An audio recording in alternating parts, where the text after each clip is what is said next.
Hello, Miss Elora. Good afternoon. Good afternoon to you, sir. Oh, yeah, okay. Very How are nice to you? finally be acquainted, and all my respect from here, from India. And I'm really happy to be part of the center and to give this public lecture. Yeah, welcome. Yeah, we happy meet you presentation collaboration with Indonesia and India. Thank you. Thank you so much. Actually, I think for many centuries, India and Indonesia have been friends and cultural partners.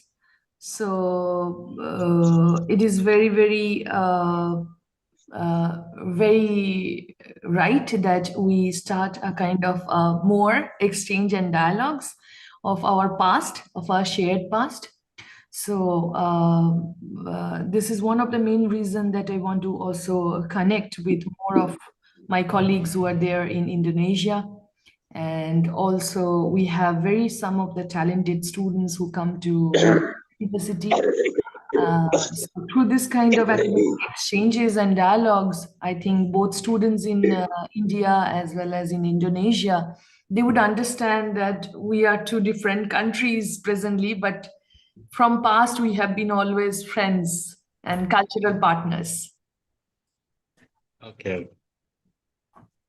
India and Indonesian very long past connecting cultural, yeah, and the future will collaboration, research, and scholarship, and etc.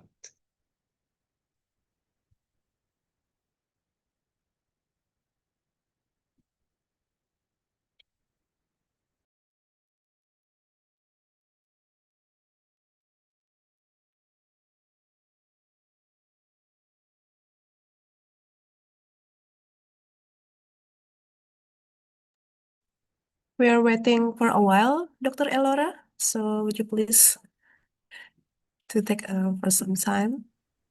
Yes, it's absolutely fine with me. I have all the time today. Thank you.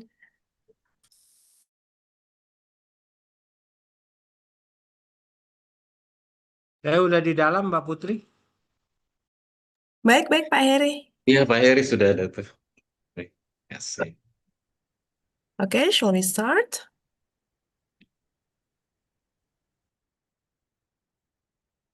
Good afternoon, the Honorable Dr. Elora Tribedy, Honorable Dr. Heri Yogaswara as Head of the Research Organization for Archaeology, Language and Literature, Honorable Dr. Irfan Mahmud as Head of the Research Center for Prehistoric and History Archaeology, and distinguished participants, ladies and gentlemen. To begin this afternoon program, let us pay our respect to our nation by singing the national anthem Indonesia Raya.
Untuk yang kaitannya hotel, rumah makan,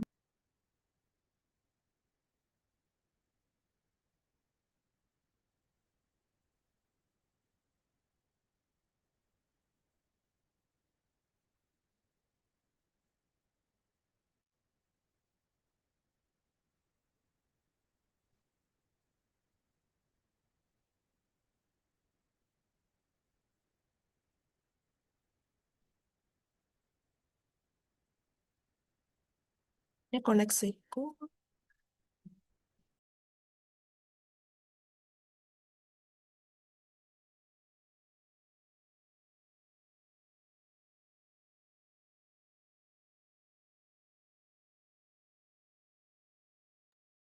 Sorry for the inconvenience. Um, it is a great pleasure to welcome you all to this afternoon public lecture. Thank you for taking the time to join us and be part for this academic gathering.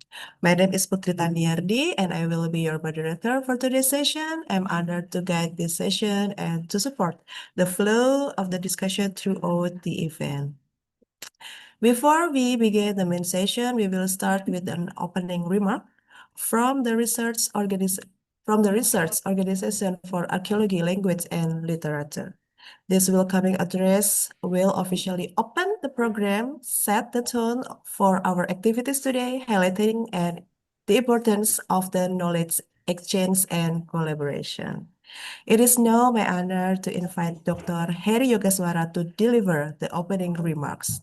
Dr. Heri Yogaswara, the screen is yours. Thank you Mbak Putri. Assalamualaikum warahmatullahi wabarakatuh. Salam sejahtera untuk kita semua. Shalom, Om Swastiastu, Namo Buddhaya, salam kebajikan dan rahayu, rahayu, rahayu. Yang saya hormati Pak Irfan selaku Kepala Pusat Riset Arkeologi Prasejarah dan Sejarah, and also our honorable speaker, Dr. Elora Tribedy, and also all the seniors in archaeology, history, prehistory and history, and all participants of this public lecture. First of all, I would like to say thank you to Dr. Elora Tribedy to be one of the this public lecture entitled of I need to read it, yeah, to localization, transmission to localization, esoteric Buddhist iconography in the historical exchanges between India and Indonesia.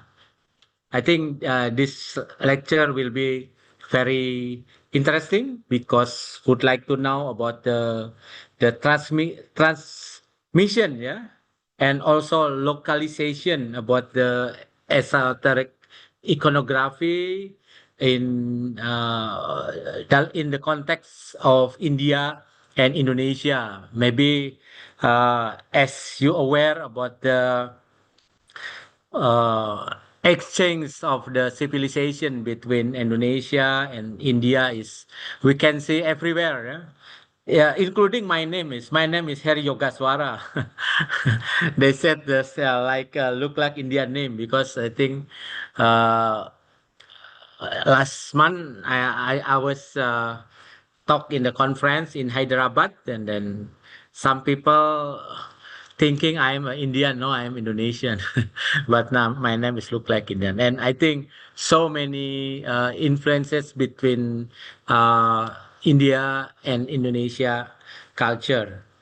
And of course, today's public lecture will point it out related with the iconography. Yeah, to be honest, I'm not archaeologist, but if we talk about iconography, I think that's very important related to the meaning, yeah, and semantic also to understand about how iconography has particular meaning if we talk about something related with the what is culture and civilization. That's why I think this lecture is very important, and I believe every lecture will give inspiration, and I do hope to all participants for this lecture. This lecture can be inspired for research.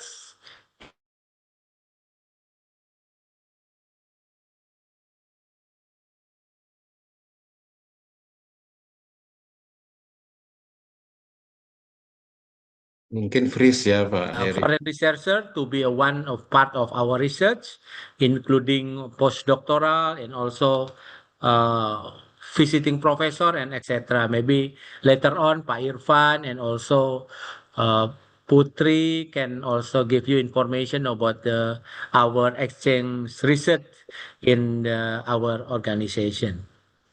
I think that's all for me. And again, enjoy with this lecture, and I do hope can inspire us to have research related with this topic. Without you, I open this lecture. Thank you very much. Thank you very much, Dr. Heri Yogaswara, for the warm and inspiring opening speech. Sorry, And for connection in my room is not so good. okay. But right now, okay. Okay, thank you once again. Thank you very much, Dr. Heri Yogaswara, from the warm and inspiring opening speech and for officially opening today's session. And before we continue to the main session, we will now listen to a remark from Dr. Irfan Mahmud as head of the Research Center for Prehistoric and History Archaeology.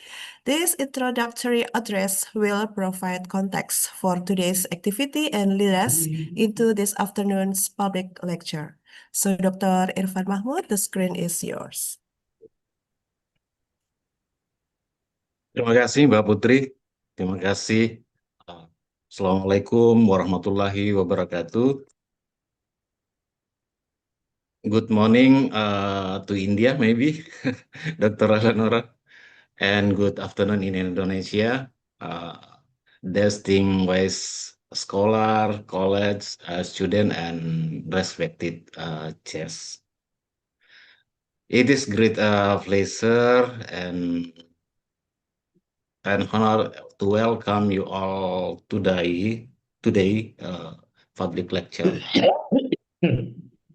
We are especially delighted to host Dr. Elora Tribedy from Nalanda University, who will share her insight on topic that traverses geography, history, and visual culture, from transmission to locally, Esoteric Buddhism Iconography in the historical exchange between India and Indonesia. Honorable guests, respected colleagues, and the Honorable Dr. Eleonora and Pak Heri Yogaswara. When we speak about the historical relationship between India and Indonesia, the conversation often begins with the idea of influence. India influenced Southeast Asia, those religion, art, script, and symbolic system. Yet today, lecture invite us to go beyond that familiar narrative. Instead of asking only what was transmitted, we are encouraged to ask how those transmitted idea we interpreted, received, and eventually localized. In the study Esoteric Buddhism, iconography is never merely decoration. Image, gesture, attribute, and mandalic layout function as a sophisticated visual language. As Robert Schumann reminds us, Vajrayana iconography operates as a form of visual theology designed to support ritual practice and meditative transformation rather than simple representation. Nah, in Indonesia, disinilah persoalan menjadi menarik ketika ikonografi Buddha esoterik bergerak dari India ke Asia Tenggara, termasuk Jawa dan Sumatera. Ia tidak hadir di ruang kosong. Ia bertemu dengan kosmologi lokal, landscape budaya, serta tradisi visual yang sudah mapan. Tentu kita melihat hasilnya bukan salinan, melainkan sebuah dialog. Hadirin yang saya hormati, ladies and gentlemen, the classic scholarship of Codes long ago emphasized that Southeast Asia was never a passive recipient of Indian culture. Rather, it as an active and creative partner in what he famously described as Indianization without colonization. Within this, our framework, Esoteric Buddhist Iconography in Indonesian can be understood as the product of negotiation between tantric doctrine from India and the life realities of local society in Indonesia. Nah, di sini kita biasa melihat contoh yang sering dibicarakan, meskipun pada hari ini tentu akan kita lihat dari sudut yang lebih mendalam, adalah bagaimana mandala, dewa-dewi, tantrik, dan figur bodhisatwa diwujudkan dalam konteks Jawa kuno. Deborah Salter menunjukkan bahwa adaptasi visual ini seringkali mencerminkan perubahan fungsi dari praktik ritual elitis menjadi simbol kosmologis yang terintegrasi dengan kekuasaan dan landscape politik lokal, khususnya di Jawa dan Sumatera. Through this public lecture, Dr. Elora Tribedy invite us to view esoteric Buddhism iconography not as static artifact frozen in time, but as evidence dynamic historical process in which text, ritual, image, and local knowledge system interact and mutually transform one other. More important, we are encouraged to reconsider Indonesia not as a peripheral recipient of Buddhist culture, but as significant center with a wider ASEAN network of intellectual and spiritual exchange. Bapak Ibu yang saya hormati, ladies and gentlemen, discussion such as this water not only for historian, archaeologists, or art historian. They also matter for how we understand culture identity today. They remind us that globalization is not a modern invention, and the cross culture exchange has long produced creative, localized, and meaningful for expression. With that, it's my great pleasure to invite you to join in welcoming Dr. Elora Tribedy. We look forward to a lecture that will deepen our understanding of India-Indonesian relation as an ongoing, equal, and intellectual rich dialog. Thank you. Terima kasih perhatian Bapak Ibu semua. Selamat menikmati public lecture. Wabillahi taufik wal hidayah. Wassalamualaikum warahmatullahi wabarakatuh. Waalaikumsalam warahmatullahi wabarakatuh. Thank you very much, Dr. Irfan Mahmud, for the thoughtful and encouraging remarks and for setting the stage for today's lecture. Before we proceed to the main session, we would like to take a group photo. So kindly please turn on the video cameras. Please make sure your screen is ready. We have 3 screens here, so I will guide the photo groups session. We'll start from the screen 1. Would you please to turn on the video cameras? Yes, okay. Mr. Hasanuddin Idris, probably. Okay, here we go. 1, 2, 3. Thank you. We're moving to the next screen.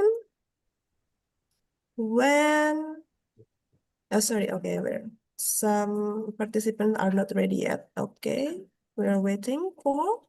Okay, 1, 2, 3. Thank you. We're moving to the last screen. 1, 2, 3. Okay, thank you very much. And before we continue for the main session, I would like to suggest you to turn on the subtitle menu or the CC in the above from the Zoom. Yes, so the Zoom already provides the menu that you can click the button. Okay. So, ladies and gentlemen, we will now proceed to the main agenda or main session today. Allow me to briefly explain the format of the session. We will begin with the presentation from our speaker, Dr. Elora Tribedy, followed by a discussion and question and answer session. Participants are encouraged to take notes and prepare questions, which can be delivered directly or submitted through the chat box. Now we are honored to have with us Dr. Elora Tribedy, who will share her insights on the topic transmission to localization, esoteric Buddhist iconography in the historical exchanges between India and Indonesia. Dr. Elora Tribedy is an assistant professor of archaeology at the School of Historical Studies, Nalanda University, India, where she also serves as interdisciplinary faculty. Her work brings together South Asian art history, archaeology, the visual cultures of pre-modern South and Southeast Asia, and critical heritage studies, with a particular focus on Buddhist material culture and its historical continuities. Her doctoral research completed at Deccan College Postgraduate and Research Institute examined the cult iconography and long cultural memory of the Buddhist goddess Tara in Eastern India, a subject she continues to develop in her forthcoming monograph with Routledge. We are truly grateful for the opportunity to learn from her experience, research, and perspective today. Without further ado, please join me in welcoming our speaker. The screen is yours, Dr. Elora Tribedy. Thank you, Putri, for such a nice introduction. And thanks to Dr. Mahmood and Dr. Harry for giving me a context for today's talk. Both of you very rightly described the notion between the cultural exchanges between India and Indonesia, particularly when Dr. Mahmood said that yes, often the nature of the exchanges between India and Indonesia has been misinterpreted in earlier historiography, we have come out of those historiographic terms, and we understand this was almost like a shared culture rather than Indonesia being a kind of external recipient of the transmission of culture. It was an active agent which were subscribing to different kind of cultural ideas, philosophical ideas, material culture, but it had its own local traditions, particularly in the different islands. Even the inter-island had different kind of nature and responses to these influences which were coming from there. So without this very active local genius, what we call as the local genius in historiographic term, this rich cultural heritage of Indonesia, which Indonesia stands today, might not be possible. So thankfully, in recent historiography, we are now working with this understanding and consensus of the idea of localization. However, today my talk is particularly about localization, where I wanted to unpack this entire abstract idea of localization. When we say localization, we just think that on a very surface level, that the different parts of Indonesia were absorbing and creating new form of cultures. But the complex issues within those minute changes are often not understood in their proper regional importance, as well as the exchanges, particularly between Sumatra and Java in the historical time. So my today's talk will be based on that. I am extremely thankful to BRIN to giving me this opportunity to connect with very learned scholars from Indonesia as well as from India, and I'm very happy to see some of the known names who have joined us, particularly some of the alumni, like Rizka is there, Lukman I can see, so who have joined, who are Indonesian students but had studied in Nalanda. Equally, I also see some of the present Nalanda students joining, and I hope there are many research scholars who are listening to this talk. Without any other delay, let me start, and I would request Putri to also give me a ping by 50 minutes so that I can summarize and come to the conclusion. So let me try to share my PPT. Putri, can you tell me, is it visible or? Yes. Yes, It's I hope. visible. Yes. Okay, so the title of my talk is Transmission to Localization. Now, a lot of the research scholar maybe who are listening to this might not have a very clear idea about what is esoteric Buddhism.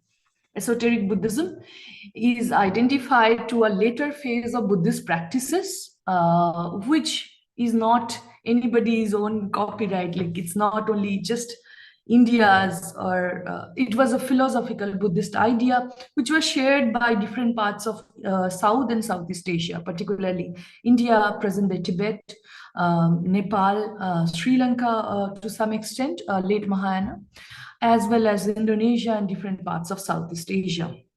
So what we understand is Vajrayana Buddhism is a common name which is often used for esoteric Buddhism. Now, there are recent work which shows that this esoteric Buddhism is not something very different than the core Mahayana ideas and philosophy, but a very new kind of upgrade to the late Mahayana philosophies, particularly evolved around the concept of Sunyata.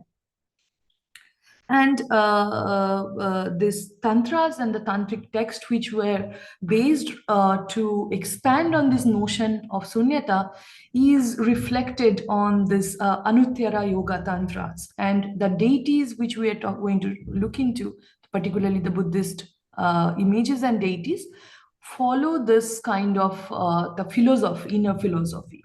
Even before beginning my talk, I would just like to give an idea that mostly I work on sculptures and visual traditions.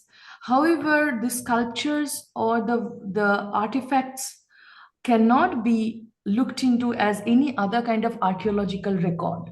So these are spiritual records of people's faith, people's practices, though they have a very interesting, tangible surface, which is often interpreted in terms of art history, iconography. What is more important is to understand the inner philosophy of these icons. This is what is I wanted to say about iconography. So all the discussion today is going to be particularly on the sculptures and icons. But when I mention these icons, please try to understand the inner philosophy and the iconography which are related with these images. And if you have questions, please note down, particularly related to iconography. Now, this is a map which is very, very interesting for me as I was searching for multiple maps. This is a very late map, almost making us to see the 15th or the 16th century. And it was developed to understand what is the trade routes. Now, this map gives a very basic ideas of a past of the maritime routes pilgrimage and network. So this Indian Ocean region, which connects the South Asia as well as Southeast Asia. So what we can understand from this is a kind of an integrated maritime networks and system. So we understand that this integrated maritime system incorporated different kind of merchants, mariners, monks who travel through these circuits, particularly if we can look into different kind of routes, where you can see dots today. This map was, of course, developed much later, particularly to understand how the trade routes are existing. But here I just wanted to highlight that often when we are discussing India and Indonesia, we forget to discuss a very important neighbor, that is Sri Lanka. So when we look into Sri Lanka, we look into this Trikonamali Bay, and this Trikonamali Bay was a very crucial part for us to understand in the past maritime system how Sri Lanka, actually present-day Sri Lanka, it functioned as a major departure point. So all of us know in an integrated maritime system, you cannot undertake voyages, uninterrupted voyages for a very long time. So for this stoppage and the stop gaps, which are required for these maritime networks, this area was used, particularly the very important Buddhist site, which is there called the Buddhist site complex at the Thiriaya, from where we have multiple images I will show. So the ships used to stop here before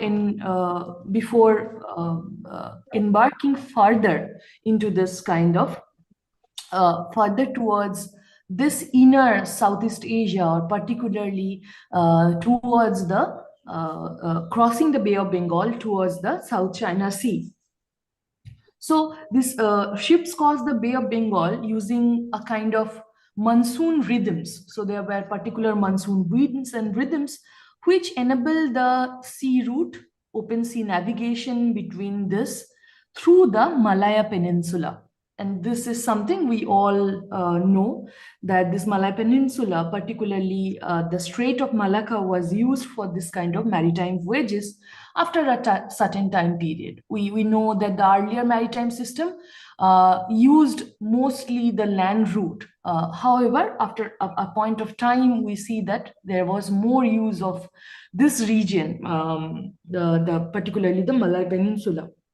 So such kind of exchanges can be traced back as early as the first millennium CE. And this is also the time period when we talk about the networks being used for the expansion or transmission of Buddhist practices. Now, I don't want to use a very generic term called Buddhism, but I would say that practices, rituals, most importantly, text and icons, these were traveling. They were not flying, of course. They were traveling along with the mariners, along with merchants, along with monks, and possibly other Buddhist travelers who were using this maritime networks. Now, when we look into this route from Trincomalee Bay, coming particularly to the idea of the what is present day Malaysia. So if we look into this, this is something which is very, very interesting. Now, I use this commonly used map from which is in the public domain because it's very clear to give us this idea.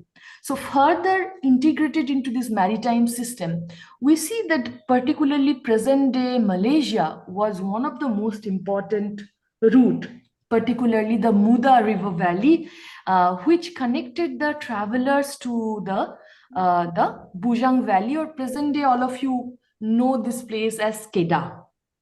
This Kedah was a strategic entry point into this, because I think for the incoming ships which were coming, they would be using this region often and more.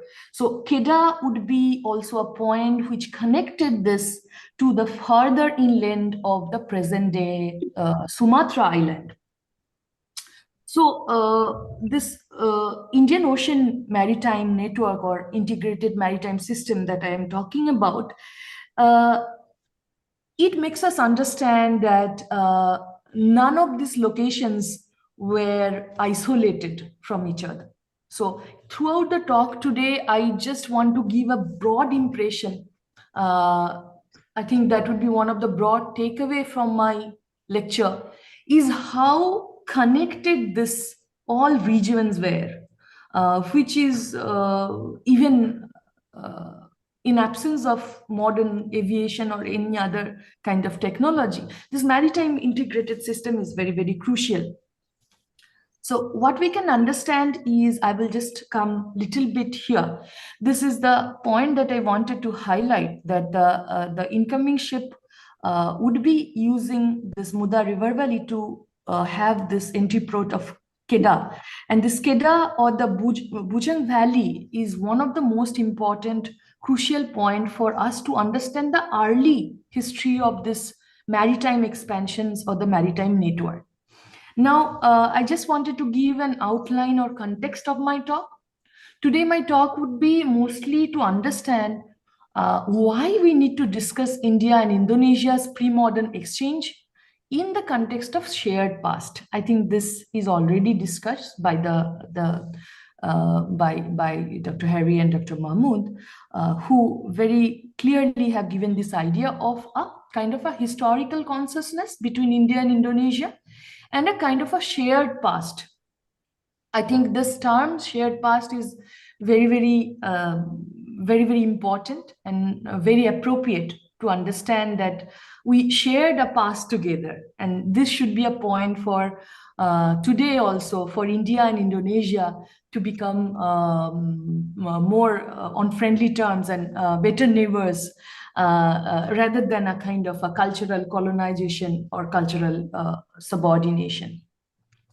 I also wanted to highlight that monsoon and the mutual cultural responses in Indo-Pacific region through this integrated maritime system. And this maritime system is not only in the historical time period. So what I mean to understand is, though this maritime system was there in the historical exchange, it continued till a very long time period. Even for the Dutch enterprises, we see they also use this maritime networks even in the later time period.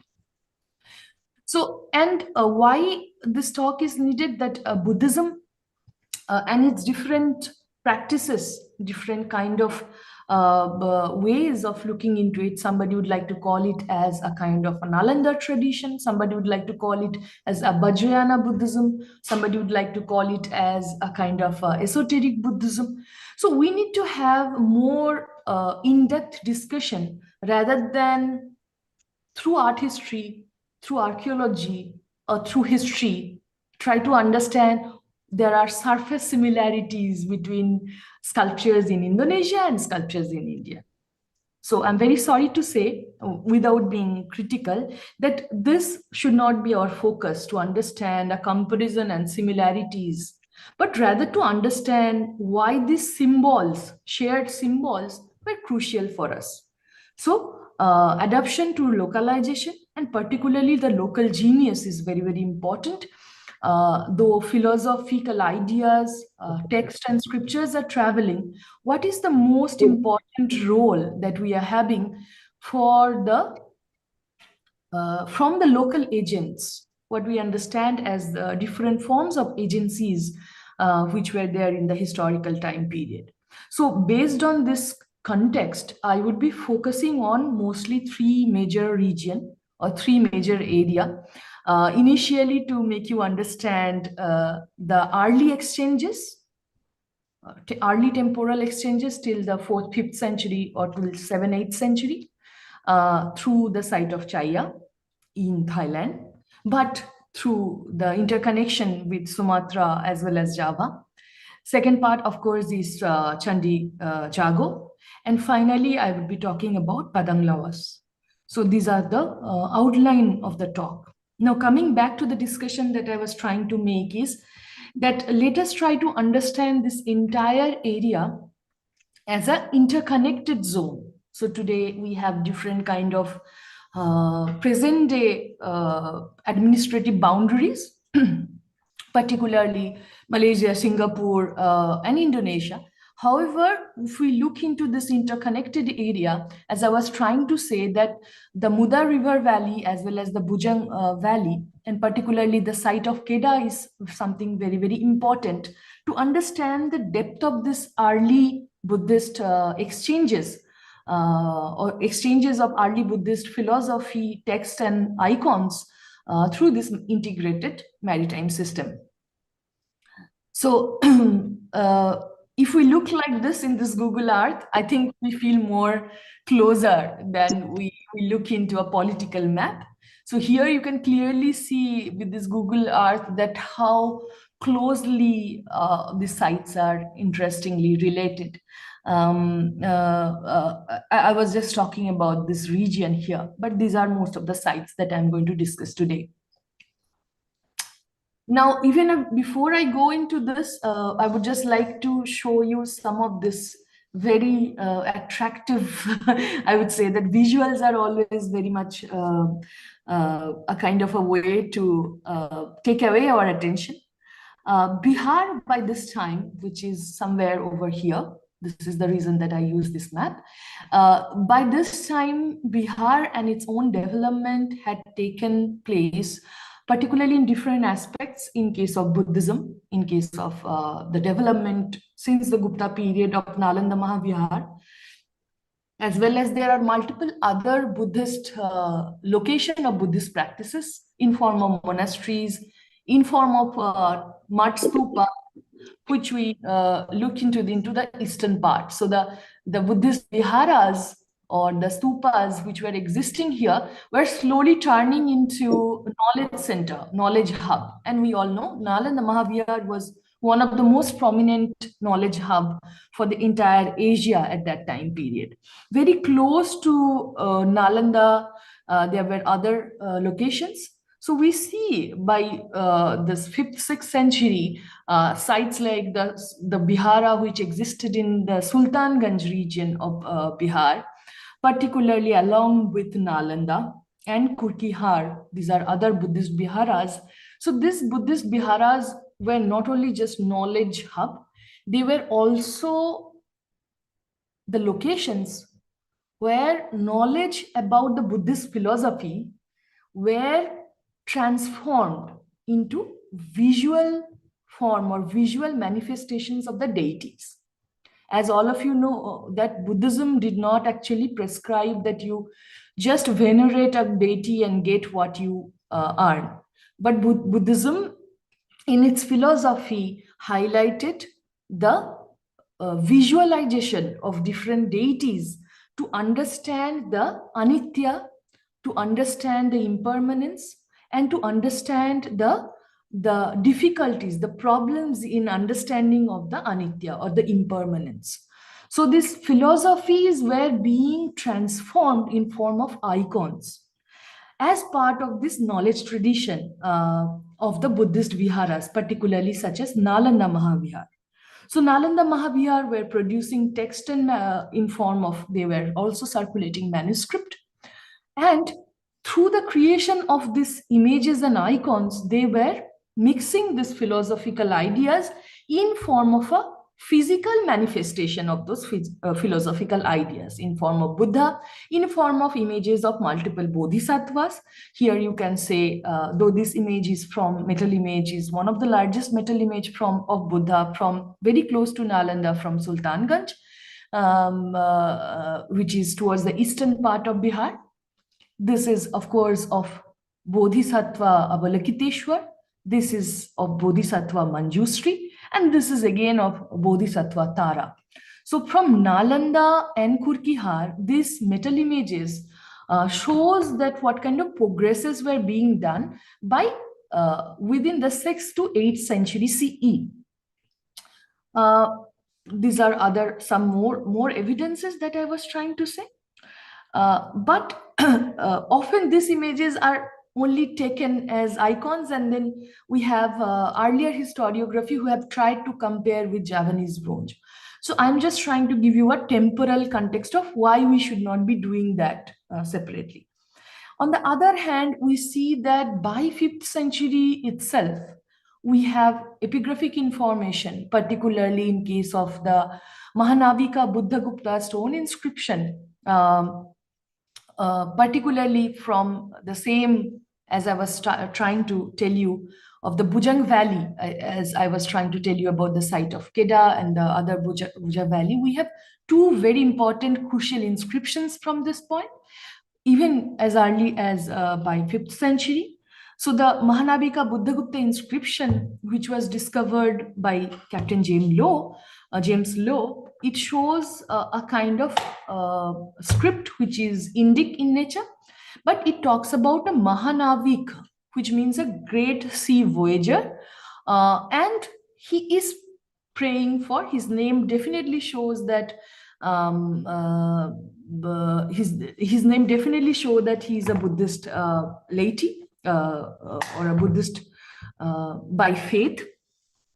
It shows the discovery of this inscription from this region, which is now in the Indian Museum. As you can see here, this clearly shows that it also has this so-called the Pallava Grantha script. And the rubbing shows how this very tall stupa was there. And it also connects to one of the Buddhist vihara in the present day eastern part of Indian subcontinent. It shows that how Buddhist voyages were being undertaken. So by the time period of this region, already we see that the Srivijayan Empire was developing.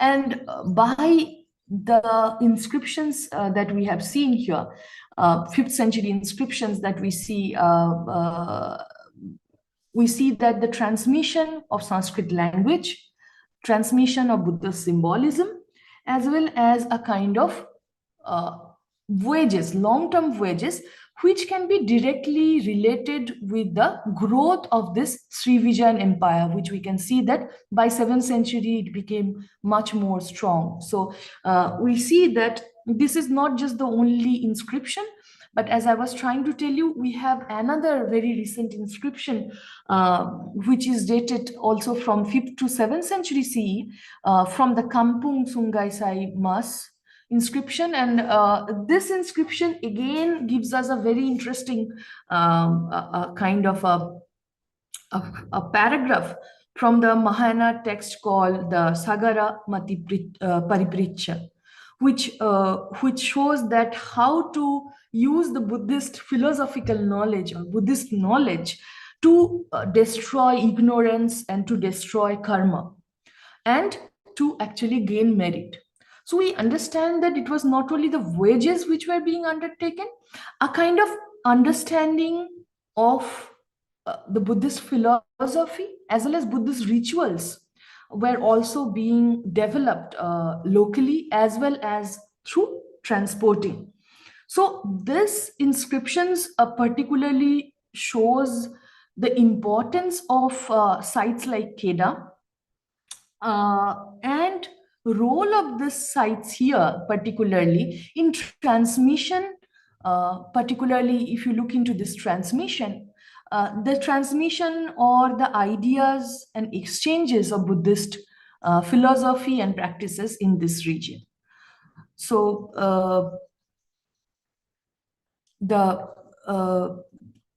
rather than moving into this, I would just try to say that I don't want to take more time. There are other archaeological evidences, and there is a lot of new work which is coming out of this region. Recently, a team is working, and some of the colleagues are working, like who are working and trying to understand more depth of this kind of iconographic as well as philosophical exchanges. There are particularly Buddha heads and Buddha images which were discovered here, which show some kind of very early stylistic affinity with Odisha. Now, I just wanted to give you a same idea that other than this kind of Buddhist text and Buddhist Mahayana sutras being transported at that time, there were also ritual artifacts. Now, we can not only look into the tangible values of this kind of artifact.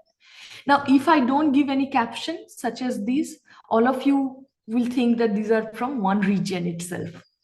So to tell you that these all are from Nalanda. And Nalanda Mahavihar at this time, there were mass production of this kind of terracotta ceilings. And what are these terracotta ceilings?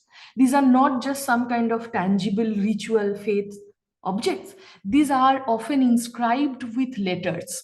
These are short form of different gathas and sutras, which will help you in protection as well as in generating merit of the philosophy. So only just by the stylistic or the visual, there are also the question of merit which is involved.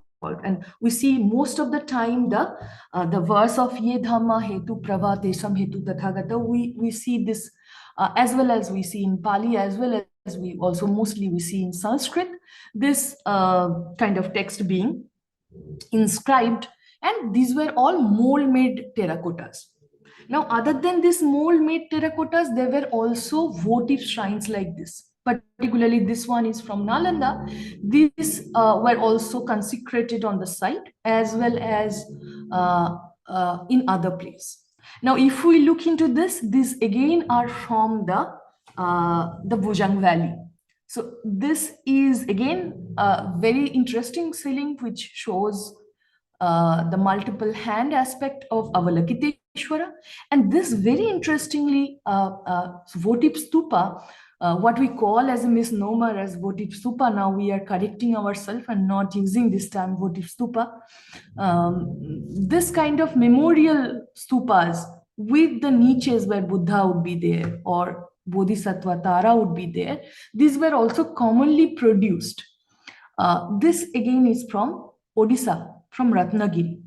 So what I'm trying to show all of you through this images is not the interconnection or that blind copy making of this kind of ritual artifact. My point is to make you understand that as part of a shared culture, the region of present-day Malaysia or region of Odisha or Bihar, they were developing a common sacred vocabulary for expressions of Buddhist practices. So as it is little bit different from Bihar to Odisha, it will be different from India to Indonesia or India to Malaysia, but does not mean it is only transporting from one place to another.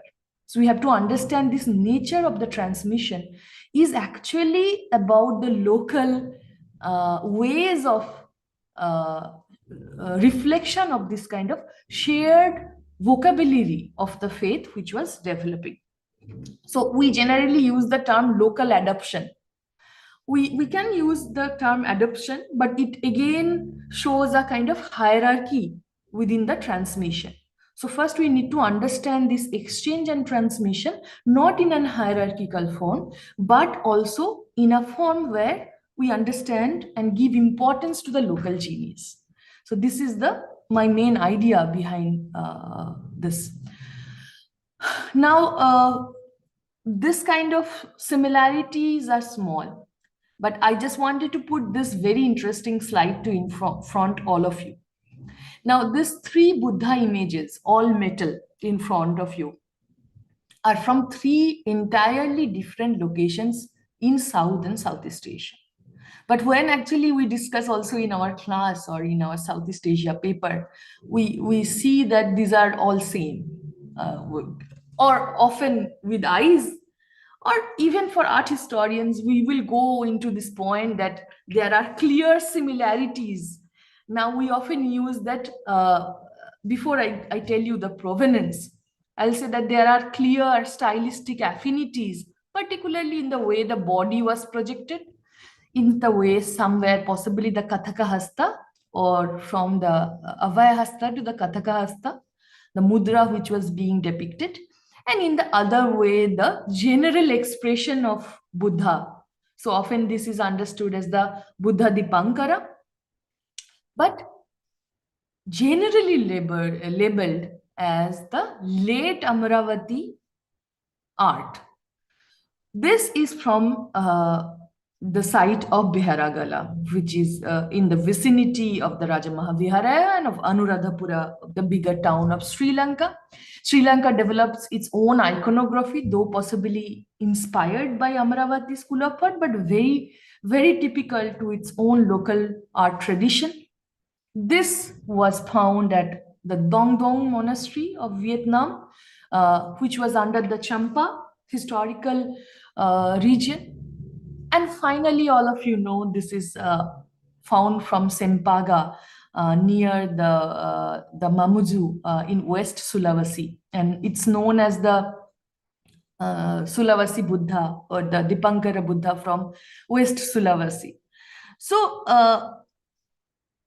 one way of looking at all of these images would be definitely to say that they are interconnected and they are same. But another way would be looking into their scientific analysis. So when the scientific analysis for the Sempaga Buddha was done, it shows that stylistically there are affinities with the Sri Lanka, even with the piece which is transported possibly,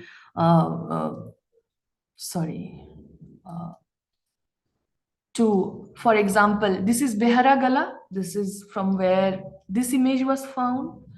This is Dong Duong, from where this image was found. And this is, here I did not show the Sempaga, it would be somewhere over here, from where this particular image was found.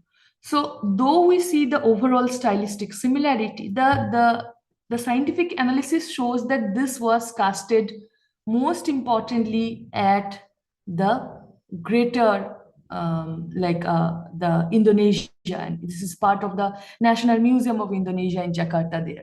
So we should not be judging that they were just copying or they were just transporting images from India or Sri Lanka to Dong Duong or in Vietnam or in Indonesia, present-day Indonesia. Rather, possibly they were prototypes which were used by the local artist to craft, which shows also the creativity of the local metallurgy and the development within the metallurgy, particularly as early as 2nd century CE, particularly for present-day Srivijayan areas also. So, though there are transmission, we should not be just say that local adaptation. So these are beyond local adaptation. These are examples of the local creativity and genius, even with this idea. Now, with this, I want to come again to the site of Chaya. So this Chaya site is very interestingly in present-day Thailand, just like we were. Here is Sempaga, which I was trying to show. So this image is from here. Little far for Sumatra, a little far from Biharagala, but possibly used with a prototype. Now, what we can understand, again, I'm coming to this site of Chaya. Within the rise of the Srivijaya, we understand that this entire region was under the influence of the Srivijayan Empire. And this site of Chaya, which was of course under the Srivijayan rule, this became very, very important as a kind of a northern administrative and religious center, northern administrative and the religious center of Srivijaya. So Srivijaya's political hub being located in somewhere over here in Palembang, they had to also capture this trade which was coming through the Bujang Valley or Kedah, and particularly sites like Chaya became one of the most important point for the gateway from the Bay of Bengal to this entire region. But what is most interesting is these two images that I always find as the most fascinating one from evidence of the Buddhist images and iconography. So we can clearly see that this is a very well crafted image, and some of the symbols are very close to what we have seen in metal images, particularly from Nalanda and other places. However, the grace which was given, the physiognomy of the body which was given remains somewhere to be local. But what is interesting is something very nice. Even you are crafting an image of Avalokiteshvara, particularly only the torso is here alive. So as you know, this is discovered. So I'm skipping this part of this image being discovered at Chaya, which is present in Surat Thani province, present day in Bangkok National Museum, but it is clearly an evidence of the Srivijayan enterprises and patronage to art, as we can see. Now, people have also taken this as an evidence of saying that this is late Gupta or Indian art traditions influence, and particularly we can see that the flexibility of the Gupta art, or the flexibility to some extent, the creativity of the Pala images can be, or from India, can be reflected and seen here. What is interesting is when we develop a close eye, we do see that they were crafting this image following a very existing standard idioms and stylistic norms. They gave all the things which are there, particularly if you look into the ornaments and jewelry, and particularly the depiction of the urna and this half-closed eye. These were all by the textbook, I would say. But there are this expression which was brought out by the local artist, which is local. But what is interesting is where they are, where the local artists were not playing with changing anything. So, for example, if we look closely into the Upavita, which is understood as the sacred thread, you will see that there are particularly the three kinds of Upavita which are depicted here. One is of the flower, one is of the jewel, and one is of the cloth. So this is also very much minutely described as part of different ornaments. And then the rolling of the hair locks. So this is something very extravagant. At the same time, this remains to be debated about the time period. People say that it can be dated to 7th, 8th century, and some people say it can be dated to 9th, 10th century. So I think we are waiting for more important results. Similarly, for another image, which is of Bodhisattva Avalokiteshvara, here also you can see these three kind of Upavitas as well as the cloth, and possibly this is one of the very rare 8-armed images of Avalokiteshvara, which I'm going to also discuss in a time. In a one way, this is clearly showing the exchanges between India and Indonesia, particularly in the time period of 8th, 9th century, which is the Pala period heyday, or the most crucial time period for Pala art. But here, something which is very, very extraordinary is that these are not actually only about the images. When we look into particularly the monuments in Chaya and temples like Wat Keu, we see that there is a shared vocabulary also of the integration of the architectural models of mandala, which was being developed at one point or another, which already started to be taking place here.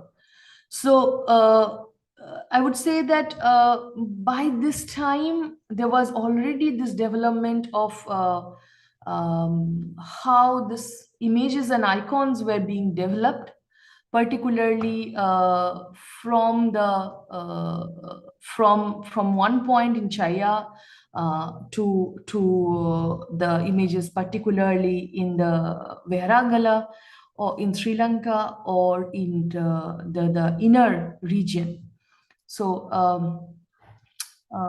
this is again another final developed form of Sri Vijaya, where we see into the images of Maitreya. So this is where I have just kept one image of Pala, which is Maitreya, for a comparison between Sri Vijaya and this. So if we look into this locks of hair and this very extravagant stone sculpture of Pala, we'll see that I think there is this earlier comments of comparing Pala art and Sri Vijaya art and a Shailendra art by a kind of scholars like Bernard Kempers and all. But what is similar is a very particular ideas of the cloth, the ornaments, the jewelries, and some of these iconographic symbols which are crucial to the identity of these images. Particularly if you look into these images of the Maitreya, which is one of the most crucial image, I would say. People have been confused to identify whether this is Manjushri or Maitreya, but this is very clearly a Maitreya image of the Sri Vijayan art, which is present day in the Metropolitan Museum of Art, because you can see that even within making a local version of it, they were very particular about keeping the symbolism of the stupa on the headdress. And same goes for Avalokiteshvara. Even so many times in so many places, Avalokiteshvara sculptures and images were made. Often the dresses, and particularly the effigy of Jina Amitava, will never be changed. Or there can be other kind of bodily changes, but this kind of, if you see into particularly this stone image of Avalokiteshvara, which is from the again the Muara Kelingi, you will see even the this deer skin for Avalokiteshvara is mentioned, which is clearly given in the text, as well as the idea of Jina, which is mentioned in the sadhanas, later sadhanas also, about how to depict Avalokiteshvara or how to visualize Avalokiteshvara, right? Not to depict, sorry, to visualize Avalokiteshvara. So what I'm trying to explain here, that through, or this image of Maitreya, through this kind of transportation of images and iconography, what is crucial is that it is not important that we are creating similarities, stylistic similarities or visual idioms. We are keeping intact some of the features which are crucially linked with the philosophy and which are crucially linked with the visualization of a range of Buddhist deities who were possibly not known before 2 or 3 centuries before. So this is the idea that I'm trying to highlight through the idea of selective localization, that you are making a local version, a very local creative images within the transmission, but what you are not disturbing is the text informed elements, which is going to help you to visualize this deity, to meditate upon this deities, whether it is Bodhisattva Avalokiteshvara or whether it is Bodhisattva Maitreya. I hope that and one more important point is often for students, particularly in India, and this point is particularly for research scholars who are attending this lecture, that we often think of a kind of, because we are present in India or we are present in Indonesia, we forget that the stylistic divergences please do not forget the divergences between the Srivijayan art which was developing there, as well as the Java and the Sailendra, as well as the Mataram sculptures which we have found there. So the Sailendra sculptures, they were all having more of monumental bodies. So if you look into this and if you look into this, you can clearly understand that there are differences, there are bodily differences, there are also stylistical differences which actually was happening in case of Java. Particularly, I showed you so many images from Sumatra. Now, if we look into images which are produced almost in the similar time period in Java, you will see that there are a very different or divergent ways of the local genius in case of the Sailendra as well as Little Mataram, and we also see this in the Singasari and Majapahit period, that Java always maintained a kind of another version of the local genius and local signatures, even within the process of localization. So this is also very crucial for us to remember, that the stylistic divergence between Sumatra and Java. But because this is going to be very important later. Now, these are again all from Java, as I was trying to say, that often you will see towards the much later period also, as we progress from 8th, 9th to 10th century, in the art of, particularly in the art of Java, which the images were being made, often you see that composite pieces, and often the existence of this kind of finial or umbrella, or the chhatra which is there. Now, one way would be to just compare that, no, we had something similar from Nalanda, or as well as this is from Pragya Paramita from Nalanda, this is Tara from Kurkihar. No, and this is, of course, from Java. So we can say that, no, we have developed this. But rather than looking into a broad surface similarity, let us try to understand that this kind of crucial symbols were actually needed for creating the idea of the icon or the visualization of the icon. But there are definitely clear stylistic differences which we can see in the art of Java as well as there. So transmission does not mean a kind of blind copying, as Dr. Mahmood was trying to tell us in the beginning. With all this, I would just now touch on the second very important point of this concept of Amoghapasa Avalokiteshwar. Now, this is a very clear case for us to understand that why Amoghapasa is very, very important. I will just take a small this thing. Putri, can you help me to tell how much time I have left? You have 17 minutes to go. Okay, that's well and enough. So Amoghapasa is a tantric variation, or esoteric variation of Avalokiteshwara, where you can see this is a very interesting image, which we will discuss there. And now, who is this Amoghapasa? Amoghapasa Avalokiteshwar. As we were discussing about Avalokiteshwar, Avalokiteshwar is a bodhisattva who developed through different kind of textual practices, visual traditions, as well as terracotta and other kind of practices. This is from the Aurangabad caves, where you can see that this is one of the early 7th-8th century representation, or 6th-7th century representation of Avalokiteshwara, where he is shown as saving from different kind of dangers or evils. He is having the robe almost like a mendicant, but he is saving from all these things. And through text, particularly Sadharma Pundarika Sutra, we see that he is a bodhisattva. His philosophical role is through compassion. He listens and he helps any devotees.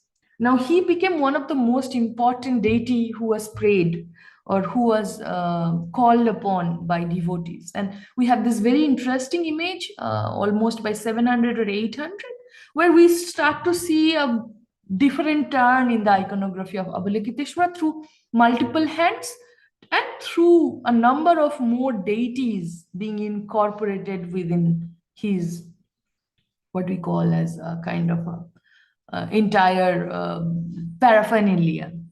So here you see female deities such as the female attendant Prikiti or this. We also see different kind of deities. And finally, we try to see there are 12 arms, there are 16 arms, there are 18 arms images of Avalokiteshvara. Finally, 1,000 arm images of Avalokiteshvaras exist in the different parts of Buddhist Asia, particularly in the Himalayan Buddhism. We always see the 1,000 arm as well as in the East Asian tradition. Now, when it is 700 and 800, it is very difficult to say, but soon we try to see that there is a small sub-branch of this image through the turn of the esoteric iconography, which is happening where this Avalokiteshvara is shown with holding a kind of a noose. And this noose is something very, very crucial. This noose has been interpreted by multiple scholars and my contemporaries also.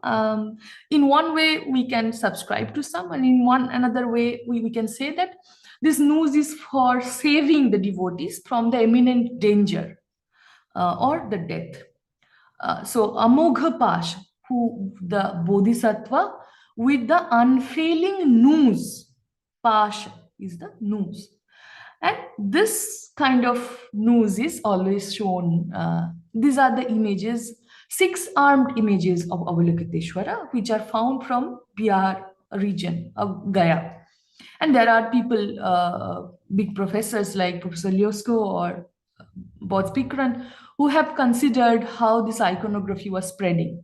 And we also see in Odisha, similar images, not similar, I would say, another local, what is understood as a local adaptation of the same iconography, of how these images were, how the iconography of Amoghapasa was being depicted. And you can see here, they did little bit of kind of their own ways of showing the nose on the other side, and not 6 hand, but in case of Odisha, sites in Odisha in India, we see that these are with the 4 armed images. Now, one of the most interesting scenario has been this Amoghapasa from the area of Malay, Java and Sumatra, including Bali. So these images are so powerful and so interestingly important for the later phase of Buddhism that I thought of discussing this. And to be very frank, we have possibly early images, but other than one of this manuscript, which is there in the Varendra Research Museum, we have 0 representation of Amoghapasa Avalokiteshvara with 8 hands. Now, this 8-handed form is only seen in a particular region, which is present-day Malaysia, at the island of Sumatra and the island of Java and island of Bali. So this is the only area where we see this very clear image of Amoghapasa, particularly developed in case of 8-handed image. Now, scholars like Ian Sinclair and others have considered that these 8 hands are related with the 8 dangers from which Avalokiteshvara saves the devotee. What is interesting here is not anything else, but how this iconography developed in case of Indonesia.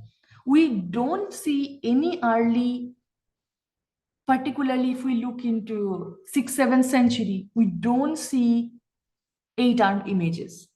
Only from 6th to 8th century, we start to see 4-armed Avalokiteshvara images are now being changed into 8-armed Avalokiteshvara images. Now, people might not understand why this transition was happening. We see by the 7th, 8th century, there is a very clear local version of Amoghapasa Avalokiteshvara is there, which is not being found in Bihar, in Nalanda, or in Odisha. And in Nepal, Amoghapasa Avalokiteshvara is only identified through image of Avalokiteshvara, which has 8 arms. So how is this gap happening? So early images from Bihar and Odisha did not have 8 arms. Later middle period images of Amoghapasa Avalokiteshvara had 8 arms, but not always other deities along with it. And later images of Avalokiteshvara from Nepal today have 8 arms. So this shows that possibly there are ideas that some people thought that by this time it is not only India, and India and Nepal also were in connection with Indonesia and Malay archipelago, possibly in a circulation of this very interesting text which connected the iconography of Amoghapasa Avalokiteshvara. So the text which was in circulation, possibly in this entire region, had a different impact in the case of Malaysia, Indonesia, and that same impact also was carried on forward in case of Nepal. This is one of the most interesting Sri Vijaya image of Avalokiteshvara from Malaysia, which is presently in the Metropolitan Museum. This is from a site in Bali, from Pura Puse, which is one of the very early image. Now, if you look into this image and try to understand something like this, it might be a little difficult. But let me tell you, this image is very, very crucial because possibly this was a portrait of Dharmavangsha, the king of Eastern Java, who ruled between this 9th or 10th century, because in this time period, in Indonesia, different parts, we see a lot of portrait images. So these were the images of the deities, but in essence that these were the images also of the gods. But what is most crucial evidence of this has come from Chandi Jago. Chandi Jago is, all of us know, is very, very crucial in its architectural form. But today I restrict my discussion to images and iconography. We have now this very crucial image of Amoghapasa Lokeswar from Chandi Jago, dated to 13th century. So what is interesting is this image was a very important image, and this was also very broken there. However, this is not just any other Buddhist image. This Amoghapasa Lokeshwar of Chandi Jago had possibly these 4 attending figure, which were later, it was originally connected and later relocated into different parts as part of the site formation process. Now, when we come back, sorry for this. Dr. Elora, yes, you have 10 more minutes for me? Putri? Am I on 7 minutes to summarize your presentation? 6 to 7 minutes. You have 6 minutes to summarize 6. Okay, so can I have 10 minutes? Okay, 10 minutes then. Okay, I'll try to finish as early as possible. Now, when we look into this particular image, we clearly see that the Avalokiteshvara image had particularly multiple other deities. So we won't call this as just one image, but this will be considered as sculptural mandala, because in case of a deity, this is very clearly noted. Coming back to this Chandi Jago image of Amoghapasa, we clearly see that these are the attending figures, particularly Tara and Brikiti, Sudhana Kumar and Hayagriva, just as the Amoghapasa Kalparaj, the text gives us. This is exactly how it was relocated, and guess what? This also is very clearly located into the a very clear 8-armed form. Now, this is not just the only part. We have from Chandi Jago another plaque of Bodhisattva Amoghapasa, which is there in the Metropolitan Museum, and it is also from this. So what exactly was happening? So the idea is that through this image, or through this image of Oh, sorry. Why can't I change the through this? And the next image, we see that the king, who is Kirtanagara, and Kirtanagara is available also in the local literary tradition and other inscription. We see that possibly he was trying to create a ritual and political symbolism through the iconography of Amoghapasa. Now we see that this monuments, oh my goodness, monuments of Chandi Jago, particularly, what we can clearly see that these images or these monuments were not just temples or Buddhist shrines. These were also the places of the a kind of a reliquary. After the death, it is understood the king is going to emerge and be united with the god or the deity. So we see this kind of Chandi Jago and other architecture which were created by the royal patronage. These were actually kind of to embrace the idea of the king and their united power with the spiritual united power with the god after the kind of their death. So the temples were serving different kind of purposes. They were, of course, places for Vajrayana rituals and text and other things, but at the same times that after the death and transformation of the deities, they would be actually taken on forwards for other things. So what we can clearly see that through the Amoghapasa Lokeshwar iconography, we see that there were clear evidences or we can say that there were attempts by a kind of using of this Vajrayana mandala through the architecture of the temple and through the architecture of the Amoghapasa images, how to understand, create a kind of a political symbolism also of power, as well as political symbolism of the mandala. So what is important that we look beyond, because there is not much time. This is also very, very important because we see that possibly the kingdom of Dharmasraya was developing in Sumatra, and we see that this Amoghapasa image, which is very similar to the Chandi Jago one that we see, this was possibly donated by the Kirtanagara to the kingdom of Dharmasraya, which is Sumatra.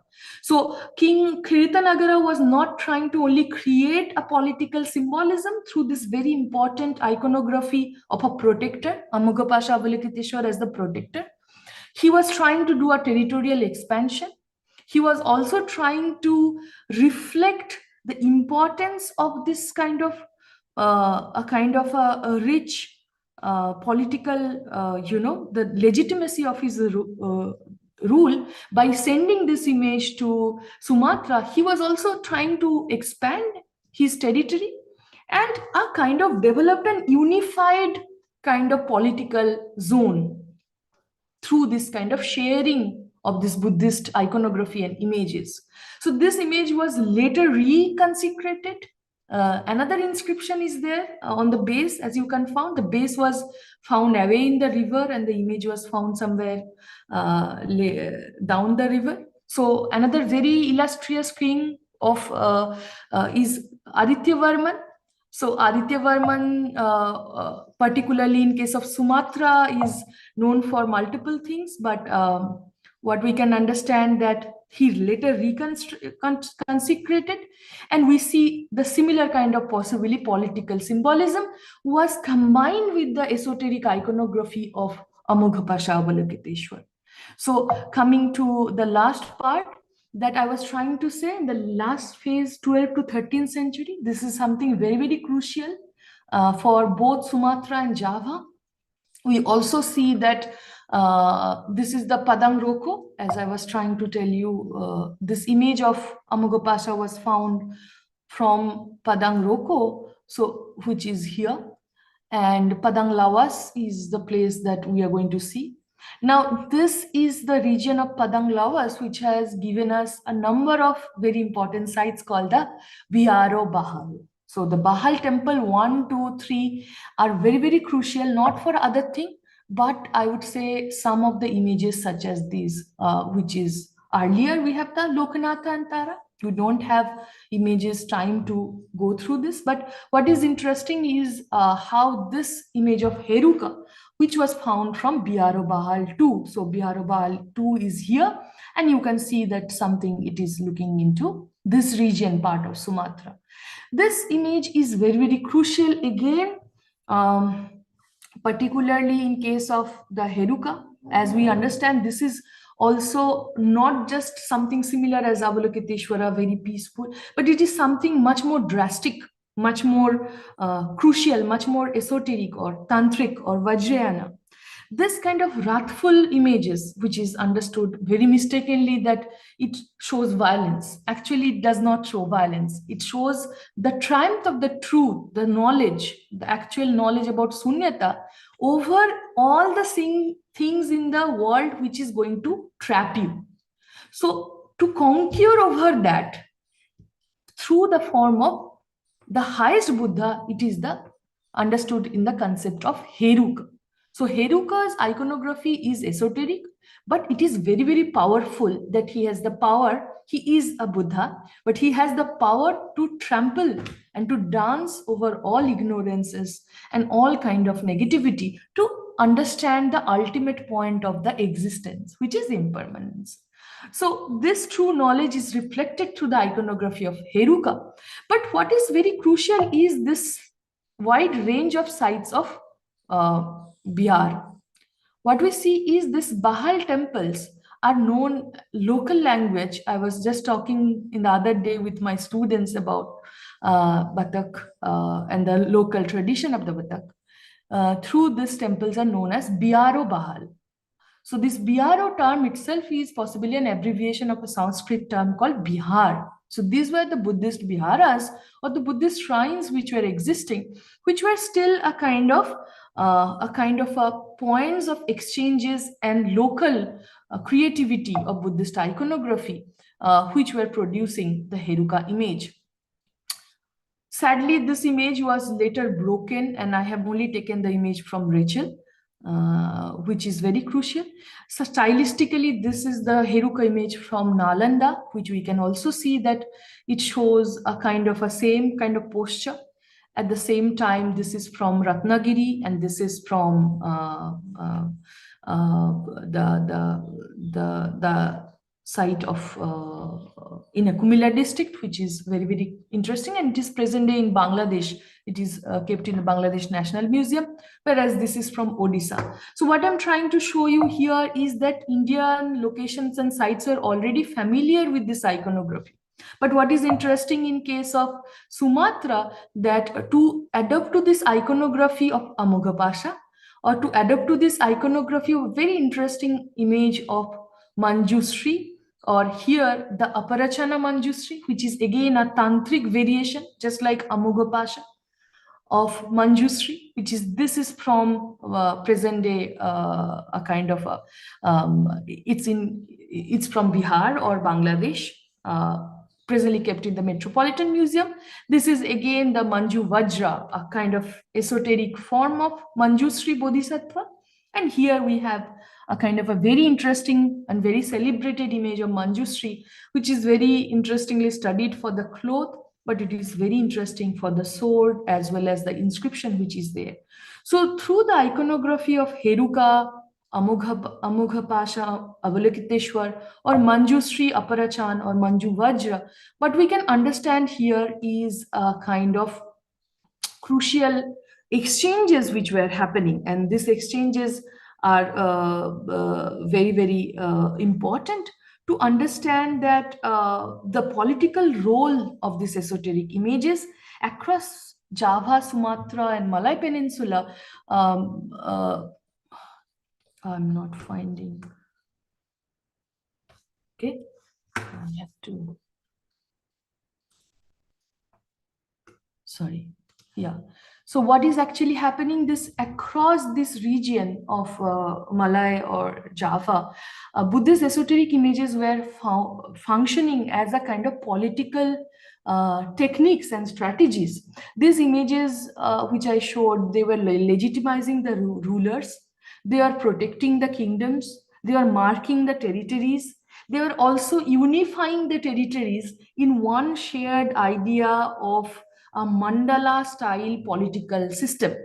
So of course the images such as these or this can be identified as very crucial to Buddhist iconography and Buddhist philosophy, that these images show a kind of wisdom, particularly in case of this Manjusri is creating any destroying any false knowledge. So these are part of wisdom, but at the same time Manjusri or a kind of Heruka image from Padanglawa's Biaro Bahal, these or this very interesting image of Amoghapasa, these images serve dual role. One, of course, is the serene wisdom. The other one, of course, would be a kind of wrathful transformative force. This is why the rulers such as the Kirtanagara or the Aditya Varman, they were identifying themselves with these images.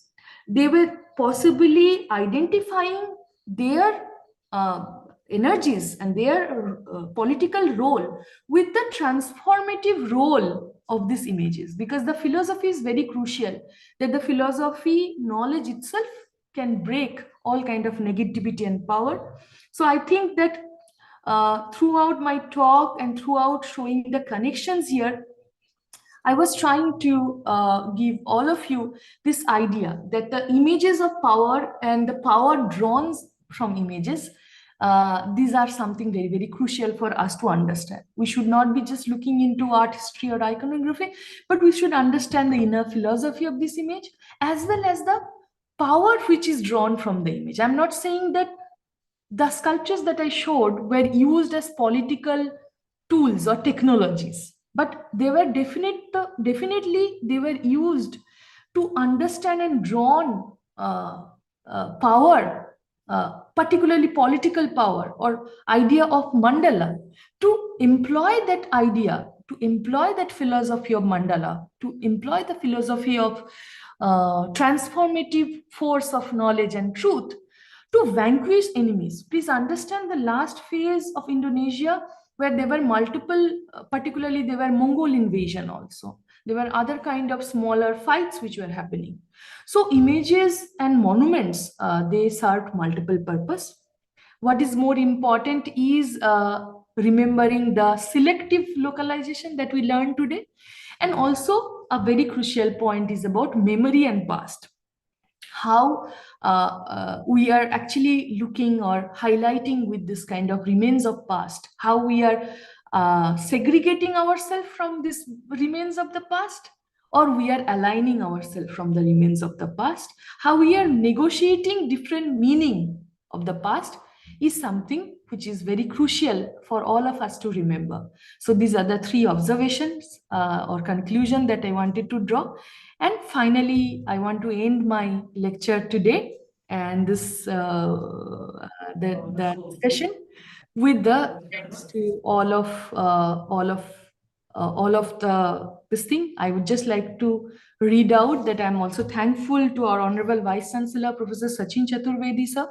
He is very, very energetic, and his vision is to understand the shared culture of India and Indonesia. We are soon going to have a Center for Southeast Asian Studies here, and we are trying to understand better history, better past of connected history of India and Southeast Asia. So we are thankful to him. I am particularly thankful to him, but I'm also very thankful to Dr. M. Irfan Mahmood, who was there today as the head of the Research Center for Prehistoric and History and Archaeology. I'm thankful to Dr. Harry, who is the head of the Research Organization of Archaeology, Language and Literature. I am very thankful to the entire webinar team, particularly to Putri, of course, to Lu Suita Utami, Andri Tiadi, Hari Budiman, Hikmana Arafa, Kadek Sri Sumartini, Vivi Sandrasari, Lizda, and Zubair. So thanks to the entire team of webinar for making this possible. Thank you. And sorry for if I have kept you a little longer. Thank you very much, Dr. Elora Tribedy. It's such a amazing and very insightful presentation today that you shared to us. And some notes that I write, there are similarities between iconography of the Buddhists between India and Southeast Asia, sorry, and the ancient India art influence the developing of iconography in Southeast Asia, especially also in Indonesia. And the quotes that I note will link it the philosophy.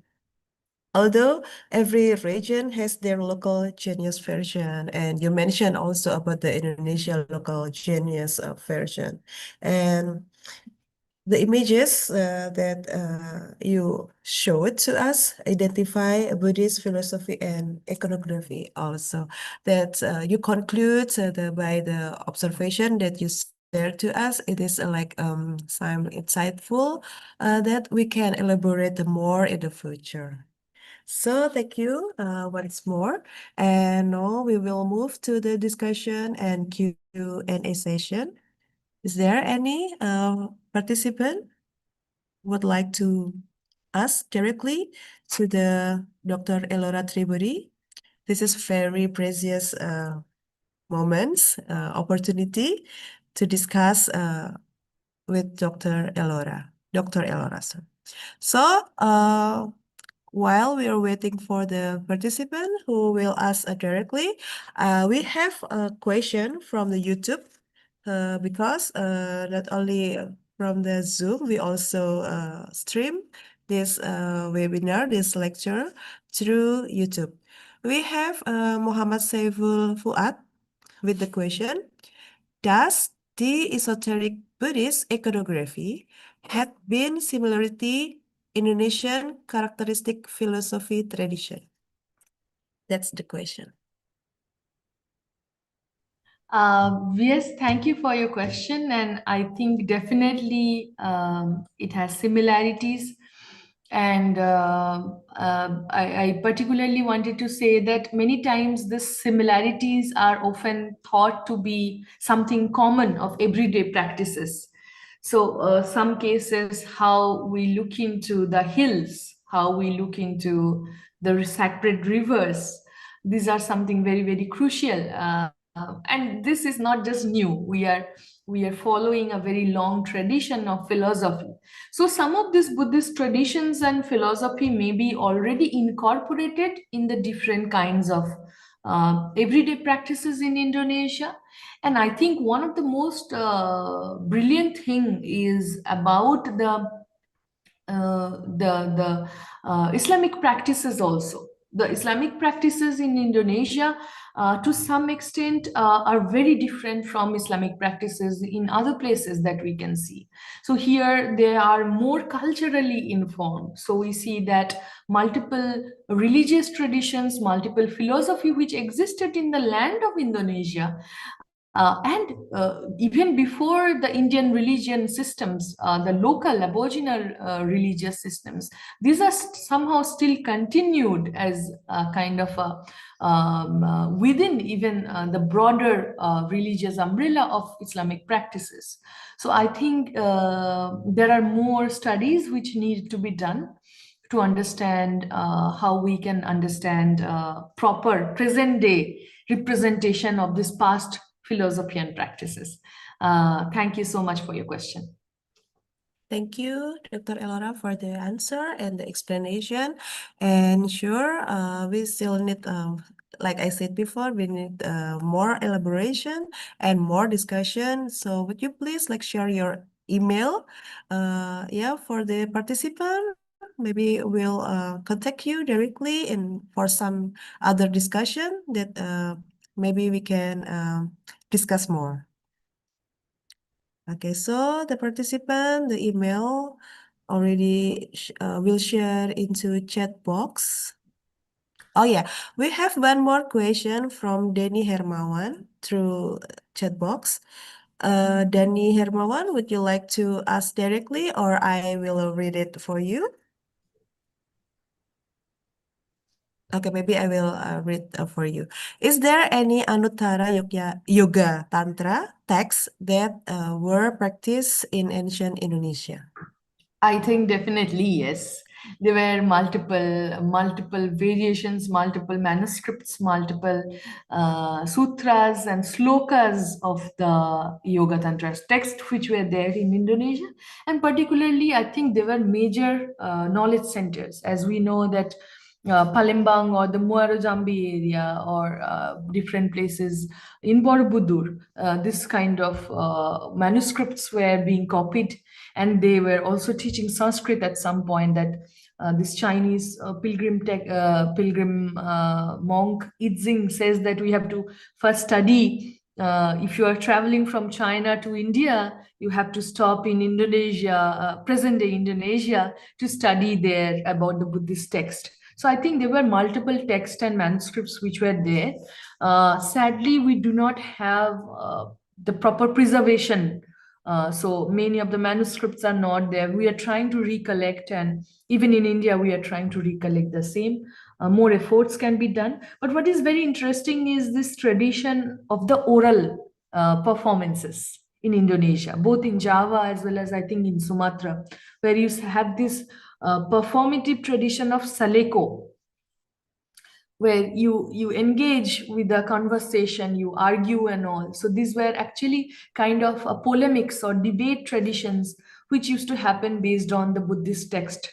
And the images and the practices also reflect that the text existed in Indonesia, only sadly because of the passage of time, we do not have this text surviving with us. Okay, thank you. Is there any question? Okay, we have one more from Hari Bawono. At that time, was Tantrayana or Vajrayana the dominant form of Buddhism in Southeast Asia, especially in Indonesia? Just to make it sure. How does this relate to Tibet, if we elaborate on this issue? And also, is iconography a manifestation of mantra, meaning that people at the time, also in present era, materialize mantras through iconography? So please. So, Putri, we have a little bit time because I think Harry's question is very interesting. And there are three short questions within his long term. So thank you for your questions. These are very interesting points that you have raised. First is regarding, at that time, was Tantrayana dominant form of Buddhism? Well, this is a practice that I would not just simply say yes or no to. We have definitely evidences of strong evidences of Tantrayana and Vajrayana Buddhism being practiced in multiple locations of Sumatra and Java. Particularly, if we look into this magnificent Bhairava image that we have of Aditya Varman, which is there in Jakarta, and I really want to see it in my next visit. So when we look into this kind of wrathful images of the Heruka or the Bhairava, we clearly understand. We can clearly understand that it is not just a Mahayana Buddhism, but definitely through Amoghapasa or Heruka or Aparachana Manjusri, these images reflect that the Buddhism which was being practiced there is another developed form of Mahayana. But I will not be confident to say that that was the case for the entire Sumatra or entire Java. So we do have the evidences from some locations, but we do not have enough evidence to say that this is the norm, this is what was practiced. So there were possibly Mahayana practices at the same time, which are only Mahayana. For example, the cult of Lokanath and Tara, which was still there at many places, even in the Sailendra time. But I think towards the 12 to 13, which is this very transformative time period, this was the time period Vajrayana Buddhism was very prevalent and dominant in Indonesia. How does this relate to Tibet? If we elaborate on this issue, yes, definitely the way we would understand Vajrayana Buddhism in Tibet would be something very different.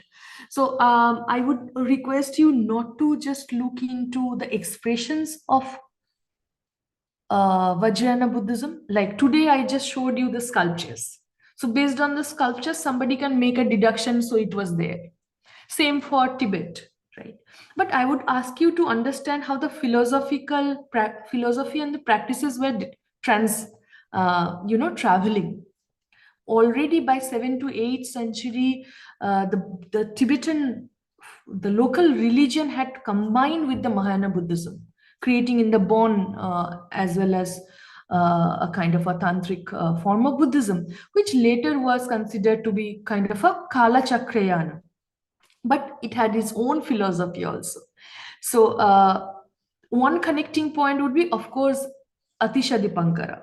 Like we always see that Atisha had traveled to Indonesia, and Atisha also went back and on travel also to Tibet to preach Buddhism. So of course there are similarities. In one way, we see that these similarities were through the masters like Nalan, the masters such as Atisha Dipankara and their philosophy. But there are also local, some practices in religion always come which is very, very intrinsic. For example, something is of Java and Bali, that would be always there, undercurrent as a religion. That's the same thing for Tibet as well. And finally, coming to your question, is iconography a manifestation of mantra, meaning that people at the same time materialize mantras? So one way or another, the iconography is always about the symbolism and philosophy of that image. And in case of mantras particularly, we have within the sculptures short forms of mantras inscribed sometimes. This is one way how the icons and mantras are connected. The other way is to see particularly mantras such as the entire text. So we have an entire dharani of Amoghapasa Avalokiteshwar. Now we will not see that the entire dharani is inscribed on the image of Amoghapasa, but what we'll see that this Amoghapasa image is made based on those mantras. So every time you create or you make this image which is following the mantra, you are gaining that merit. You are accumulating that merit itself.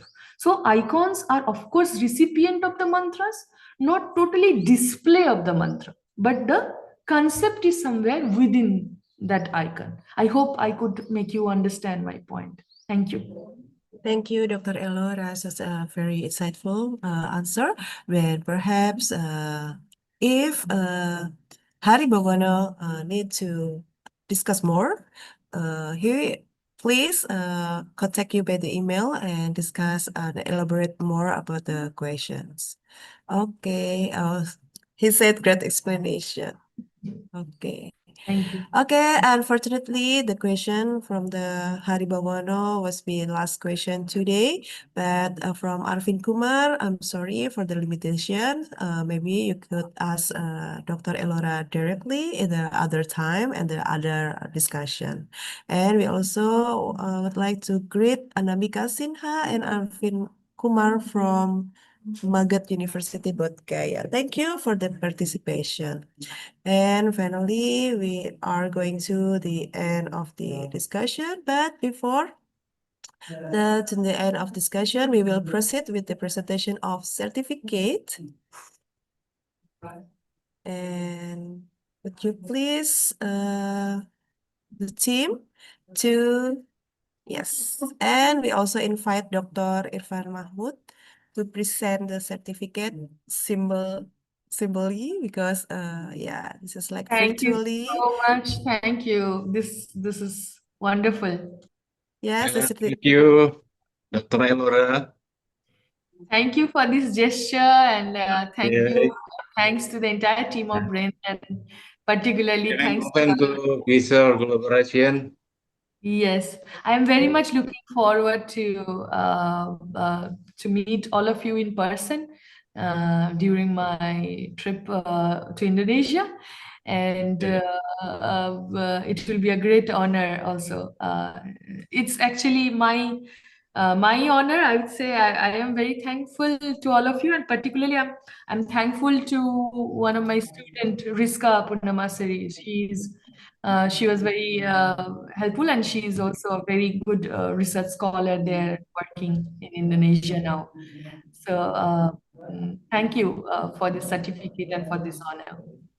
Thank you, Thank you. Dr. Irfan Mahmud and also Dr. Elora Tribedy.